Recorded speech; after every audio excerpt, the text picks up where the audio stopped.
இந்த விழா இவ்வளவு சிறப்பாக நடைபெற்றுக் கொண்டிருக்கின்றது. இதற்கு பின்னால் விஐபியாக வந்திருக்கின்ற அனைவரும் பேச இருக்கின்றார்கள். அதற்கு முன்னால் ஓரிரு வார்த்தைகள் மட்டும் பேசிவிட்டு சென்று விடுகிறேன். காரணம், இந்த விழா நாங்கள் ஏற்பாடு செய்து கொண்டிருந்த பொழுது இந்த விழாவை ஒரு தமிழ் உணர்வாளன் எப்படி காங்கிரஸ்காரர்களை வைத்து ஏற்பாடு செய்ய முடியும்? எழும்பிய கேள்வி இது. இந்திய கண்டத்திலே, நமது தமிழகத்திலே காங்கிரஸ் கட்சி ஆட்சி செய்து கொண்டிருந்த காலகட்டத்தில், பெருந்தலைவர் காமராஜுடைய ஆட்சி காலத்தில் அமெரிக்காவுக்கு அண்ணா செல்கின்றார். அண்ணாவை வந்து அமெரிக்க அதிபதி பார்க்க மாட்டேன் என்று மறுத்து விடுகின்றார். அதே அமெரிக்கா ஜனாதிபதி இந்தியாவுக்கு வருகின்றார். காமராஜ், நான் அவனை பார்க்க மாட்டேன், என்னுடைய தமிழனை அவன் பார்க்க மறுத்துவிட்டான், நான் அவனை பார்க்க மறுக்க மாட்டேன் என்று மறுத்துவிட்டார். தமிழ், அந்த பச்சை தமிழன் தான் தமிழ்நாட்டிலே தமிழ் கல்விக்கூடங்களை திறந்து வைத்தவன்.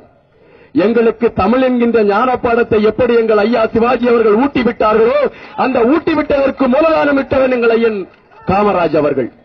ஆகவே தமிழும் தேசியமும் இங்கு இணைந்திருக்கின்றது. நான் தமிழ்தான், தமிழ் ஆதரவாளன் தான், தமிழை பற்றி பேசுகின்றவன் தான்.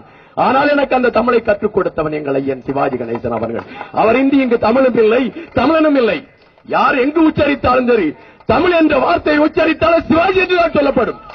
வேறு யாராலும் அந்த வார்த்தையை மாற்றி சொல்ல முடியாது. என்போன்ற ஆயிரம் ஆயிரம் தமிழர்களை உருவாக்கியவன் எங்கள் ஐயன் சிவாஜி. இந்த விழா நடப்பதற்காக நாங்கள் முதலாக சந்தித்தது ஐயா EVK இளங்கோவன் அவர்களை. முதலாக அவரை சந்திப்பதற்கு எங்களை அழைத்து சென்றது குறிஞ்சி பாலாஜி அவர்கள். ஐயா அவர்களை சந்திக்க செல்கின்ற பொழுது நான் கலைமகள் கைப்பொருள் சிவாஜி ஆளுமை என்கின்ற நூலை வெளியிட்டு அதை கொண்டு கொடுக்க செல்கின்றேன். நானும் கவிஞர், அந்த பந்தளம் பதிப்பகத்தின் அதிபரும் எனது நண்பருமான கவிஞர் சிவா அவர்களும் சேர்ந்து சந்திக்கின்றோம். என்னிடம் இருந்து 1000 பேர் சிவாஜி ரசிகர்கள் புஸ்தகம் வாங்கியிருக்கிறார்கள். சிவாஜியை வைத்து வளர்ந்தவர்கள் வாங்கியிருக்கிறார்கள். சிவாஜியை போற்றியவர்கள் அந்த புஸ்தகத்தை வாங்கியிருக்கிறார்கள். ஆனால் அந்த புஸ்தகத்தை அணுவணுவாக ரசித்து என்னை விமர்சித்து, நீ நன்றாக எழுதிக் கொண்டிருக்கின்றாய், நீ எழுதுவதை நிறுத்திவிடாதே, இதிலே உண்மைகள் இருக்கின்றது, எழுது என்று சொல்லி என் கையிலே ஒரு பெரிய தொகையை அன்பளிப்பாக கொடுத்தார். ஒரு அரசியல்வாதி என்றால் கேவலமான ஒரு கோட்பாட்டுக்குள்ளே வைத்துக் கொண்டிருக்கின்ற மக்கள் மத்தியிலே என் கையிலே ஒரு அள்ளி கொடுத்த ஒரு தெய்வத்தை நான் அங்கு பார்த்தேன். நன்றி ஐயா, உங்களுக்கு நன்றி. ஈரோட்டு சிங்கத்தின் வழி நீங்கள் வாழ்வாங்கு வாழ்வீர்கள். அதன் பிறகு VGP சந்தோஷம் ஐயா அவர்களை எங்களுடைய டாக்டர் தயா அவர்களுடைய தொடர்பினால் அவர்களை சந்திக்கின்றேன். VGP ஐயா அவர்களை சந்திக்கின்ற போது தேவனின் திருப்பாடல் என்கின்ற ஒரு கிறிஸ்தவ புஸ்தகத்தில் சங்கீதம் என்கின்ற விவிலியத்தில் வருகின்றவர்களை கவிதையாக எழுதியிருந்தேன். அந்த கவிதைகளை கொண்டு கொடுத்த பொழுது முழுவற்றையும் படித்து விட்டார்கள்.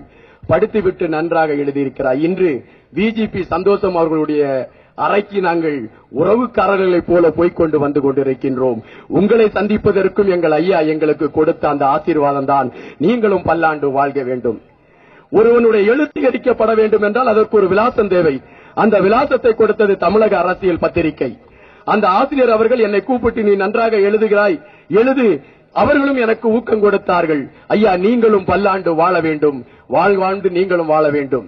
இந்த விழா நடப்பதற்கு சிறப்பாக பணியாற்றி அத்தனை பேரையும் நான் இங்கு குறிப்பிட்டு தாண்டிட வேண்டும். அதற்காகத்தான் இந்த நிமிடங்களை எடுத்தேன். இங்கு வந்திருக்கின்ற பாண்டு சார் ஆகட்டும், சாம் ஆகட்டும், மற்றும் அஸ்வின் ஆகட்டும், ராம் ஆகட்டும், இவர்கள் அத்தனை பேருமே எங்களுடைய நட்பில் இணைந்தவர்கள், பார்வையில் சந்தித்தவர்கள், சிவாஜி என்கின்ற மூலதானத்தை வைத்து எங்களோடு உறவாடி மகிழ்ந்தவர்கள். உங்கள் அனைவருக்கும் என்னுடைய நன்றி. நான் இந்த மேடையிலே இவ்வளவு ஓங்காரமாய் நின்று பேசுகிறேன் என்றால் அதற்கு ஒரு முதுகு வடம் தேவை. அந்த முதுகு வடமாக நிற்பது என்னுடைய நண்பன் கவிஞர் சிவா அவர்கள். இந்த விழா சிறப்பாக நடைபெறுவதற்கு அவன் இட்ட அச்சாரம் தான் முக்கியம். அவனுக்கும் என்னுடைய நன்றி. அவனுடைய அப்பா குணசீலன் அவர்களுக்கும் என்னுடைய நன்றி. அதன் பின்பு இங்கு இரவு பகலாக நாங்கள் கஷ்டப்பட்டோம். நேற்று இரவு 7:30 மணி வரை எங்களுக்கு அனுமதி கிடைக்கவில்லை. எங்கிருந்தோ இறைவன் எங்களை ஆசீர்வதிப்பான் என்பது போல எங்களை ஆசீர்வதித்தான் மைக்கேல் என்கின்ற மனிதன் மூலம். அந்த மைக்கேலுக்கு எங்களுடைய நன்றி. நாங்கள் இரவு 7:30 மணி வரை பேனர் கட்ட முடியவில்லை, ஸ்ட்ரீட் லைட்ல ஒண்ணும் எங்க வைக்க முடியவில்லை, எல்லாத்தையும் கலட்டி என்று விட்டார்கள். அந்த மைக்கேல் என்கின்ற மனிதனை தேவன் எங்கிருந்தோ எங்களுக்கு அனுப்பி வைத்தான். வாழ்கையா, நீங்கள் வாழ்க. இந்த விழா சிறப்பாக நடைபெறுவதற்கு ஒத்துழைத்த சண்முகம் ஐயா அவர்கள், பீதாம்பரம் அவர்கள், மற்றும் நான் என்னதான் செய்தாலும் என்னோடு எப்பொழுதுமே இருக்கின்ற என்னுடைய அருமை நண்பன் சிவராமன் அவர்கள், காமராஜ் அவர்கள், குமார் அவர்கள், வெங்கட்ராமன் அவர்கள், எங்களுடைய மதுரையைச் சேர்ந்த ரமேஷ் பாபு அவர்கள், சுந்தரராஜன் அவர்கள், திருச்சியை சேர்ந்த எங்களுடைய தலைவர் அண்ணன் திருச்சி சீனிவாசன் அவர்கள், என்னுடைய அருமை நண்பர் திருச்சி செல்வம் அவர்கள், நான் யார் யார் பேரெல்லாம் விட்டிருக்கலாம். ஆனால் அத்தனை பேருக்கும் என்னுடைய பணிவான நன்றியும் வணக்கத்தையும் சொல்லிவிட்டு ஒரே ஒரு வார்த்தையை மட்டும் எங்கள் ஐயாவை பற்றி பேசிவிட்டு சென்று விடுகிறேன். இந்த அரசியல் வரலாற்றிலே சிவாஜி என்கின்ற மனிதனுடைய மகிமையை மறைத்துக் கொண்டிருந்தார்கள் அனைவருமே. அது திராவிட கட்சியாக இருந்தாலும் சரி, தேசிய கட்சியாக இருந்தாலும் சிவாஜி என்கின்ற மனிதனை நடிகனாக மட்டும்தான் பார்த்தார்கள். ஒரே ஒரு சம்பவத்தை மட்டும் சொல்லிவிட்டு நான் முடித்து விடுகிறேன். அம்மையார் இந்திரா காந்தி அவர்களுக்கு ஒரு சர்ச்சை வருகின்றது. அலகாபாத் நீதிமன்றத்திலே ரபாலி தொகுதியிலே அவர்கள் போட்டியிட்டது சர்ச்சையை கிளப்பிவிட அவர்களுடைய பதவி தள்ளுபடி செய்கின்ற ஒரு நிலைமைக்கு வருகின்ற பொழுது அந்த டெல்லி பாராளுமன்றத்திலே ஒரு உரிமை மீறல் கமிட்டி கூடுகிறது. அந்த உரிமை மீறல் கமிட்டிக்கு அதிமுகவை சேர்ந்த மோகனசுந்தரம் அவர்கள் ஆதரவு தெரிவித்து பேசினால், இந்திரா காந்தி அம்மையாருக்கு ஆதரவு தெரிவித்து பேசினால் அந்த பிரச்சனை சால்வ் ஆகும் என்கின்ற ஒரு காலகட்டம் வருகின்றது.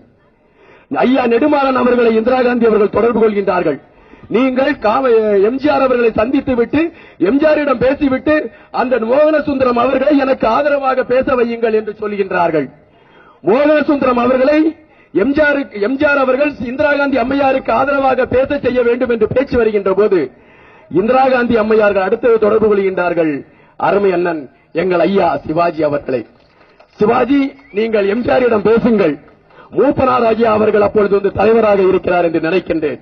மூப்பனார் மூலம் நீங்கள் சிவாஜி எம்ஜிஆரிடம் பேசுங்கள், மோகனசுந்தரம் வந்து எனக்கு ஆதரவாக பேச வேண்டும் என்று. மோகனசுந்தரம் வெளிநாடு இருக்கின்றார். எம்ஜிஆர் அவர்கள் சிவாஜி அவர்களிடம் சொல்கின்றார் தொலைபேசியிலே, சிவாஜி தம்பி, நாளை மோகனசுந்தரம் இந்திரா காந்தி அம்மையாருக்கு ஆதரவாக பேசுவார். என்ன ஒரு அரசியல் சாணக்கியன் எங்கள் ஐயா சிவாஜி. எங்கள் ஐயாவுக்கு அரசியல் தெரியாது. பைலட் பிரேம்நாத் என்ற ஒரு படத்தை எடுத்தார்கள். அந்த படம் எடுக்கின்ற போது ஈழத்திலே தமிழர்கள் பாதிக்கப்பட்டுக் கொண்டிருக்கின்றார்கள். இந்திரா காந்தி அம்மையாருக்கு சரியான தகவல்கள் கிடைக்கவில்லை. சிவாஜி அவர்கள் சொல்கின்றார்கள், பைலட் பிரேம்நாத் படப்பிடிப்பை நீ இலங்கையிலே வை, அங்கு தமிழர்கள் படுகின்ற கஷ்டங்களை என்ன என்று எனக்கு விசாரித்து எனக்கு சொல், நான் அதன் பிறகு அவர்கள் மீது நடவடிக்கை எடுக்கிறேன் என்றார்கள். ஆனால் துரதிர்ஷ்டம், இந்திரா காந்தி அம்மையார் அவர்கள் பதவி இழந்து விட்டார்கள். பைலட் பிரேம்நாத் படத்து ஷூட்டிங்க்கு சென்ற சிவாஜி அவர்கள் அங்கு தமிழர்கள் படுகின்ற அப்பொழுது நடந்த பத்திரிகை எல்லாம் சர்ச்சைகளை கிளம்பியது. சிவாஜி வந்திருக்கிறார், தமிழர்களை பற்றி ஆராய்வதற்கு வந்திருக்கின்றார் என்ற சர்ச்சைகள் எல்லாம் கிளம்பியது. அந்த சிவாஜி, எங்களுக்கு தமிழ் ஊட்டிய சிவாஜிக்கு சிலையை திறக்க முடியாது என்றால் நாங்கள் வாழ்ந்த அந்த மரித்து கூட எங்களுக்கு கவலை இல்லை, அது திறந்தே தீர்ந்திருப்போம். இன்று அந்த சிலை திறந்ததற்கு முழு காரணம் மைக்கேல் அவர்களும், ஐயா EVK அவர்களும், VGP ஐயா அவர்களும், சுந்தரராமன் ஐயா அவர்களும், பாண்டையா அவர்களும் மற்றும் நாங்கள் எல்லாரையும் நாங்கள் வாழ்த்துகின்றோம். நாங்கள் இது காங்கிரஸ் எங்களுடைய தாய் வீடு. நாங்கள் தமிழை பேசினாலும், வெளியே நின்று பேசினாலும், தூரே நின்று பேசினாலும் காங்கிரஸ் எங்களுடைய தாய் வீடு. அந்த தாய் வீடை நாங்கள் விமர்சிக்காமல் எவன் விமர்சிப்பது? அது எனக்கு இன்றுமே புரியவில்லை. நான் விமர்சிக்க உரிமை உள்ளவன். 5 வயதில் இந்த கொடியை பிடித்தவன். எனக்கு உரிமை இல்லை என்றால் எவனுக்கு உரிமை உண்டு? இந்த நாட்டிலே ஒருத்தனுக்கும் உரிமை இல்லை.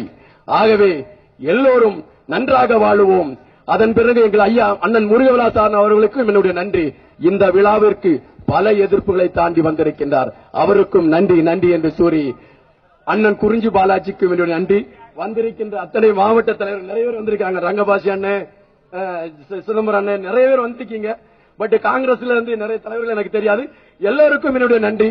வாழ்ந்தாலும் வீழ்ந்தாலும் எப்படி தமிழ் வாழும் என்று சொல்வேன், அதுபோல் சிவாஜி மட்டுமே தலைவன் என்று சொல்லி வாய்ப்புக்கு விடை ஒரு நன்றி வருகிறேன்.